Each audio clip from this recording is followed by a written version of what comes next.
Assalomu alaykum aziz do'stlar. Mana bugun siz azizlar bilan yana bir bor Injek Medical klinikamiz YouTube sahifasida ko'rishib turganimizdan xursandmiz. Bugun Furqat aka obunachilarimiz bilan mana shu Injek Medical klinikamizda olib borilayotgan ish faoliyati, ayniqsa bemorlarimiz uchun albatta ajoyib xizmat turini, ya'ni ruhiyat bilan ishlash, ya'ni psixologiya bilan ishlash bo'yicha mutaxassis olganligimiz va nima uchun olganligimizni bir batafsil tushuntirib bersak, chunki juda ham ko'p kasalliklar aynan ruhiyat bilan bog'liqligini inobatga olib biz aynan mana shu xizmatni yo'lga qo'yganmiz. Chunki ruhiyatni davolamasdan turib tanani davolab bo'lmaydi deyilgan. Shu sababli ham nima uchun klinikamizga aynan mana shu ruhiyat bilan ishlaydigan mutaxassis qo'yganligimiz haqida bir batafsil gaplashsak. Aziz muxlislar, shuni aytmoqchi edimki, Injek Medicalda o'sha psixologni olib ishga qo'yganimiz, men o'ylayman, bu bizani bitta katta yutuqlarimizdan bittasi deb o'ylayman. Nima uchun? Chunki biz bilamiz, o'sha insonni ruhiyati yaxshi emasligi, o'sha nastroy deydi insonni, o'sha fikr doirasi yomonligi o'zi anglamagan holda o'sha insonni o'ziga yomon molekulalarni, yomon o'sha moddalarni ko'paytirib turib, kasallikni yanada chuqurlashtirishiga olib keladi-da. Shuning uchun insonni o'sha ruhiyatini tozalashda, fikrlarini tozalash, o'sha emotsiya, o'sha qalbini tozalash bu juda ham katta muhim rol o'ynaydi. Bu bilan bir qatorda yana o'sha insonga tuzalishida yana bir katta turtki beradigan omil hisoblanadi. Shuning uchun nima demoqchiman, psixolog bo'lib ishlaganim uchun ham insonda o'sha mana bemor keladi, qanaqa любой bemor kelganda tushkunlik bilan tushadi. Tushkunlikka tushgan insonda istaysizmi istamaysizmi ko'proq shundan yaxshi bo'lib ketish fikri bo'lmaydi. Unda mana keldim, nimadir olaman, yana qaytib ketganida yana o'sha muhitga tushadi, o'sha muhitda qolaman, shu muhit hech nimani o'zgartirmaydi. Biz bilamiz, insonni o'sha xarakteri o'zgarishi yoki dunyo qarashining o'zgarishi uchun psixologik yordamlar kerak bo'ladi. Chunki inson shuni orqasida o'sha chiroyli pozitiv fikrlay oladi, chiroyli emotsiyalar bildira oladi. Bu esa ruhiyatini tetiklashtiradi, bu esa o'sha insonni sog'ayishiga yana bir turtki bo'ladi. Chunki biz bitta narsani to'g'ri bilamiz, inson qanchalik tushkunlikka tushgan bo'lsa, buni agar o'zi biokimiya darajasiga o'tkazadigan bo'lsak, uni o'sha pH sredasi, qon sostavini ham o'zgartiradi. Chunki men avvalgi bir chiqishlarimda ham aytgandim, yana bir marta uni qaytarib aytaman. Bir shunaqa eksperiment qo'yilganda, insonni bittagina o'sha 1 millilitr qonni olib turib, o'sha yerdagi antitelalarni tushini kuzatishganda, shunda olib kelib o'sha nimani tagida, mikroskopda tagida ko'rishganda, shu eksperiment o'tkazganda o'sha nima edi, monotsitlari, o'sha immun hujayralariga yoniga bakteriyani qo'yib qo'yishgan. Bakteriyani qo'yib qo'yishganda, bu insonga, o'sha egasiga, hozir tushkunlik holatda bo'lgan, bir nima edi, kayfiyating tushsin, mana shunaqa holatda bo'lib turgan desa, o'sha hujayralari, immun hujayralari bakteriyani ko'rib turibdi, lekin xuddi bir o'zini uxlaganga solib, nima edi, bemalol yotibdi deydi. Shuni orqasida o'sha bakteriyalar o'sha to'y qilyapti. Shunaqa. Keyin ikkinchi nimasini qilganlar, bo'ldi, buni to'xtatib turib, endi o'sha kimdan qonni olingan bo'lsa, o'shanga aytganlar, keling, nastroyeniyangizni bir ko'tarinkilik kayfiyatda bo'ling desa, bilasizmi, birdaniga boyagi nima edi, uxlayotgan o'sha makrofaglar boshqalar uyg'onib turib, nimani birdaniga bakteriyani ko'rib turib, birdan bakteriyaga hujum qilib turib, uni parchalab neytrallashtirgan. Shuning uchun qarang, даже shu yerda insonni energetikasi, o'sha insonni fikri, boshqasi qanchalik ichki insonni o'sha immunitetiga, har bir hujayrasiga ta'sir qilib turib, uni tezroq sog'ayib ketishiga nima edi, qo'shimcha bir omil hisoblanadi. Shu bilan bir qatorda men o'ylayman, bu yerda yana bizni o'sha Inject Medicalda yana bitta bonus tarafi bor.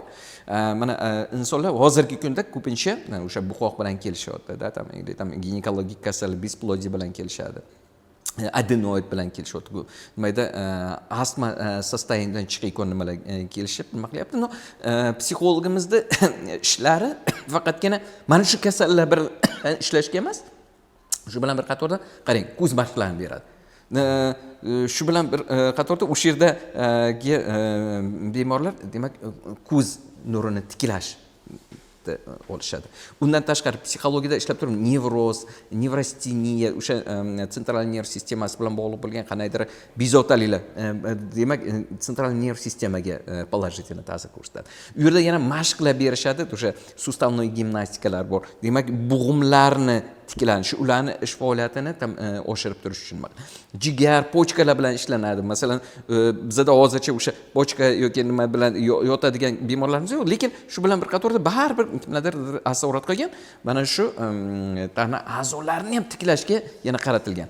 Xuddi shunday o'sha sistit bilan keladi yoki masalan qon tomirlarida qandaydir bir o'zgarishlar bor, varikozi bor yoki vegetososudsiz distoniyalar bor. Mana bu nimalarga ham как bonus sifatida ular yana sog'liqlarni mana shu psixolog xizmati orqali yana tiklab oladi. Shuning uchun bu yerda men bemalol aytishimki, o'sha psixologda ish faoliyati keng miqyosdagi yana boshqa kasalliklardan ham insonlarni o'sha qutulishiga yordam beradi, yordam berib kelmoqda.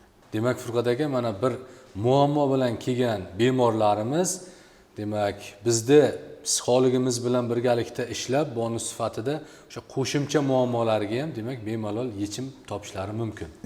Gapingiz to'g'ri. Qarang, chunki inson опять-таки uyda notinchlik bo'lishi mumkin, yoki eri bilan qandaydir muammolari bo'lishi mumkin, yoki qaynonasi bilan, yoki bo'lmasa qo'shnilari bilan, yoki ishida bo'lishi mumkin. Bu yerda ham psixologga ishlab turib, shunga nisbatan nima deydi, o'zbekchasida hozir nima qilolmayapman-ku, o'shani qabul qilish, принятие, qabul qilish, situatsiyani qabul qilishni o'rgatadi. Bilasizmi? Chunki qabul qilishni o'rgansa inson, тогда o'sha situatsiyalarga o'sha boshqacha ko'z bilan qaraydigan bo'ladi. Bu bilan birinchi очередda o'zini tanasiga o'sha zaharli moddalar yig'ilishini oldini oladi. Shuning uchun mana bu tarafdan ham haqiqatan ham psixologiyani ishi juda ham katta yaxshi rezultatlarga olib keladi. Juda ham ko'plab bemorlarimiz o'zida ruhiy o'zgarish borligini ko'pincha umuman bilishmaydi. Bir shunaqangi holatlar, bir qiziqarli holatlar bo'lganmi? Ya'ni boshqa muammo bilan kelgan, lekin ruhiyatida muammo borligini aniqlab, sizlar uni bartaraf qilgansizlar va qiynalib turgan muammosi ham bartaraf bo'lib ketgan holatlar. Zo'r. Bilasizmi, bu nimani eslaymanda, hali psixologiya bilan tanishmasman. Avvalgi ishlagan joyimdan hozir eslab ketdim, shu savol berganingizda. Детский reanimatsiyani bo'lim boshlig'iman.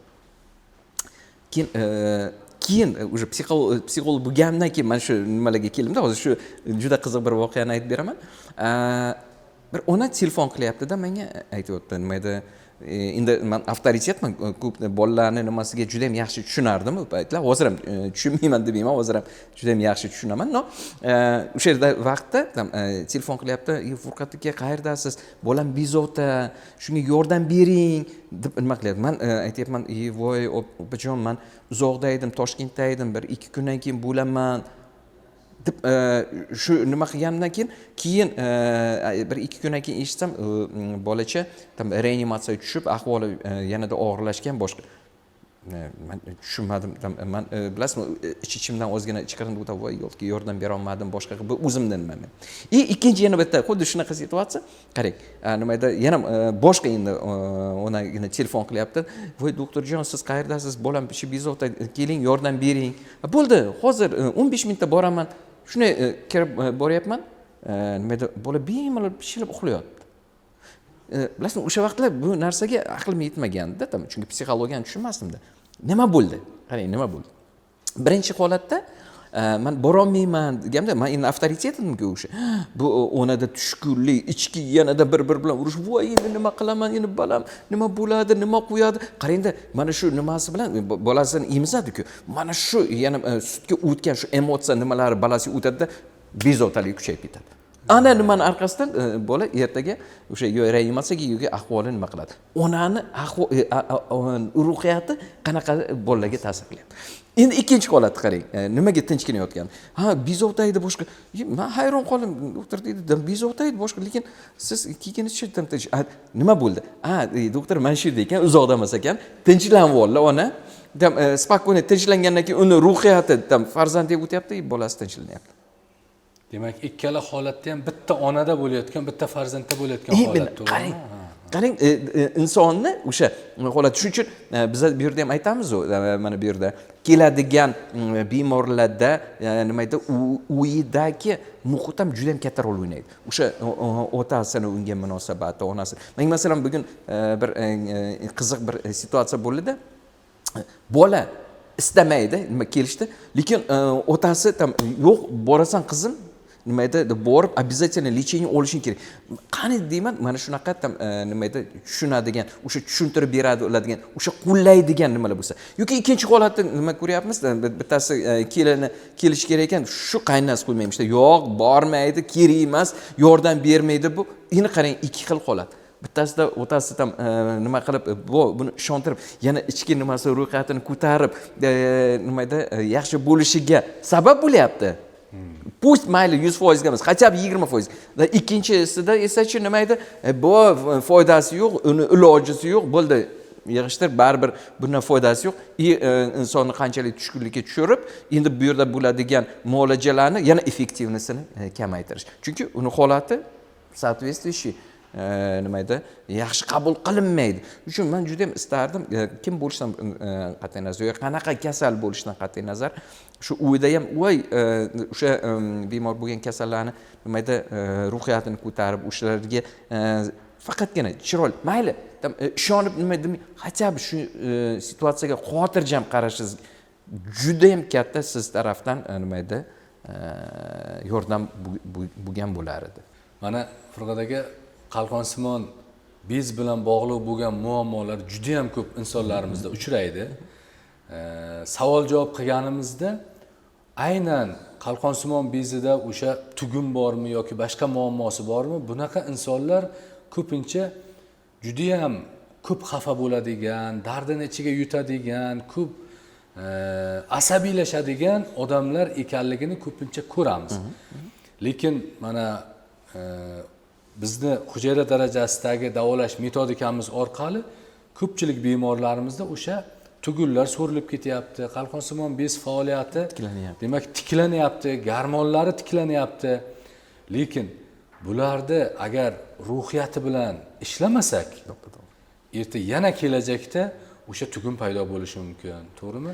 Biz to'ppa-to'g'ri shu o'rinda aytaman, qarang, o'sha даже qalqonsimon bez bilan bog'langan gormonal disfunksiya bo'ladi. Insonlarda istaysizmi, istamaysizmi sal narsaga xafa, panika, yig'loqi, qo'rqoq, mana shunaqa bo'lib qoladi. Bu yerga ham o'sha psixologda yana nimasi ishlash, nimasi bu metodikamiz bilan o'sha hujayra miqyosidagi davo bilan birgalikda, конечно, protsent nimasini effektivnisini namnoga ko'tarib beradi. Endi mana shunday bemorlarimiz bilan psixologimiz qanday ish olib boradi? Mana shu haqida ham qisqacha tushuntirib bersangiz. Bizda psixologimiz shunaqa ish faoliyati yo'lga qo'yilgan. Gruppovoy, masalan, o'shada yotgan kasalliklar 10 ta, 15 ta, 20 ta bo'lishi mumkin. Mana shularni yig'adi bir joyda, shu bemorlar bilan 1 soatdan sal ko'proq vaqt ishlaydi. Shu bilan bir qatorda mana ayrim o'sha bemorlarimiz individual, yo'q, men istamayman, gruppada qanaydir gapirishdi, uyaladi, boshqa qiladi. Shuning uchun unaqa bemorlarimiz uchun ham o'sha psixologimiz individual formatda ham ishlab o'sha ichki ruhiyatini ko'tarib, muammolarni yechishga juda ham katta hissa qo'shadi. Mana Furqat aka, mana shu an'anaviy davolash metodikalari boshqa klinikalarda ko'pincha an'anaviy davolash metodikalari qilinadi. Bizda mana shu an'anaviy muolajalardan farqli ravishda hujayra darajasida davolash metodikasi yo'lga qo'yilgan va psixolog bilan birgalikda uni ruhiyatini ham davolash yo'lga qo'yilgan. Men o'ylayman, bunaqa metodika boshqa joyda yo'q. Qaysidir joyda faqatgina ruhiyati bilan ishlasa, qaysidir joyda faqatgina o'sha an'anaviy metodika yo'lga qo'yilgan.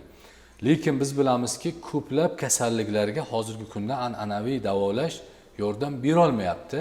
Demak, bizni mana shu ustunlik tomonimiz ham mana shuni deb o'ylayman, ya'ni hujayra darajasidagi davolash, an'anaviy davolash va ruhiyatini ham davolash yo'lga qo'yilganligi men o'ylayman, ko'plab bemorlarimizni anchadan beri qiynab kelayotgan o'sha surunkali lor kasalliklari, surunkali allergik kasalliklari, surunkali o'sha boshqa endokrin yallig'lanish bilan bog'liq bo'lgan kasalliklarga ajoyib yechim bo'ladi degan umiddamiz.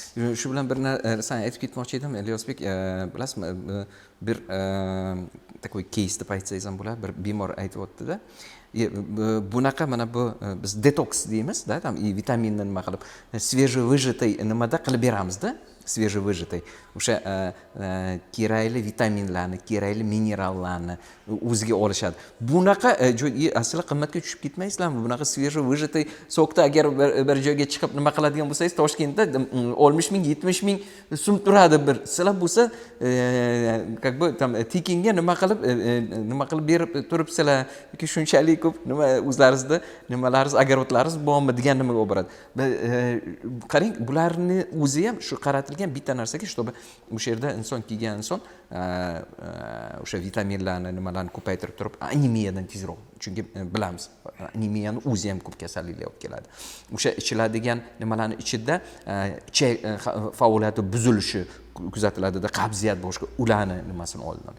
Yana ayrim nimalarimiz o'sha pochkalarni tozalaydi, tosh tushishiga qarangda, mana bular hammasi yana как bonusda kiradi. Chunki bunaqa nima edi, bunaqa o'sha yotib davolanadigan bemorlarimizda boshqa joyda bunaqa отношение, bunaqa munosabat yo'q. Men o'ylayman, faqatgina shu Inject Medicalda mana shunaqa beg'araz insonlarda o'sha yerdan nima edi, yaxshi rezultat olib ketsin uchun mana shunaqa kompleks sharoit yaratilgan. Mana shu bu to'g'risi aytmasam bo'lmasdi.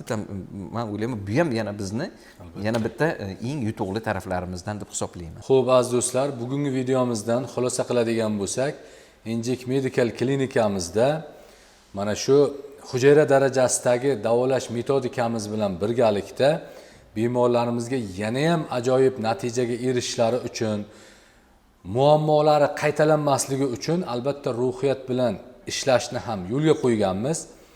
Agarda kimda mana shunday surunkali qalqonsimon bez kasalliklari, lor kasalliklari, nafas yo'llari kasalliklari kabi uzoq vaqtdan beri qiynab kelayotgan muammolar bo'ladigan bo'lsa, bemalol bizni klinikamizga murojaat qilishlaring mumkin.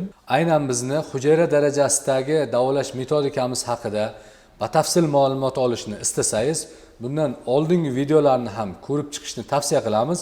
Chunki har bitta olgan videomizda bir aniq mavzuni ko'targanmiz va hujayra darajasida davolash metodikamiz haqida batafsil ma'lumotlar berib o'tganmiz. Klinikamiz manzilini eslatib o'tsam, Toshkent shahri, Yunusobod tumani, Hasanboy Nurziyo ko'chasi 42-uy. Biz bilan bog'lanish uchun quyidagi raqamlarga qo'ng'iroq qiling yoki ijtimoiy tarmoqlar orqali bizga bemalol murojaat qilishingiz mumkin. Keyingi videolarda ko'rishguncha